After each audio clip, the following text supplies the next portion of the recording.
T shirt পাগল করে ফেলছেন ইনবক্স করতে করতে। আজ কথা বলবো এই 4টা স্টেপ নিয়ে।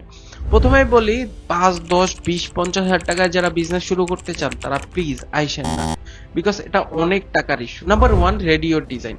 আপনি অবশ্যই পিন্টারেস্ট থেকে ডিজাইন চুরি করে কখনো ব্র্যান্ড বানাতে পারবেন না। ধরেন আপনার বাজেট 1 লাখ টাকা আছে, আপনি এইখান থেকে 10-15 হাজার টাকায় একটা ডিজাইনার হায়ার করেন যে আপনার ডিজাইনটা রেডি করে দিবে। অবশ্যই 2, 3 অথবা 6 মাসের শর্ট কোর্স করা কোনো ডিজাইনার দিয়ে ডিজাইন রেডি করাবেন না।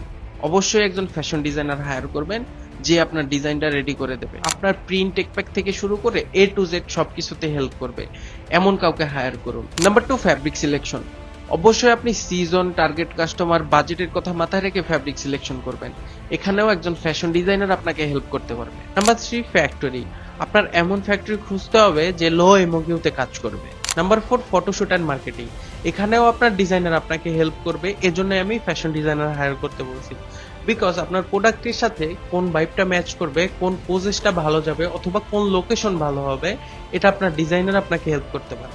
এখন আসি মার্কেটিং। হ্যাঁ, অবশ্যই সোশ্যাল মিডিয়া মার্কেটিং অনেক ভালো অপশন। এছাড়াও ইমেল মার্কেটিং আছে, অথবা এক এক ব্র্যান্ডের এক এক রকম মার্কেটিং পলিসি থাকে। সবশেষে আমি বলবো, বাসায় বসে আপনি কখনো এগুলা ম্যানেজ করতে পারবেন না। আপনার অবশ্যই মার্কেটে ঘুরতে হবে, মার্কেট যাচাই করতে হবে। আফটার দ্যাট আপনি ডিসাইড করবেন আপনি বিজনেস করবেন কি করবেন না। আর যদি আপনি আমাকে as a fashion designer hire করতে চান, তাহলে ইনবক্স করুন for more detail. But don't forget to follow the apparel files.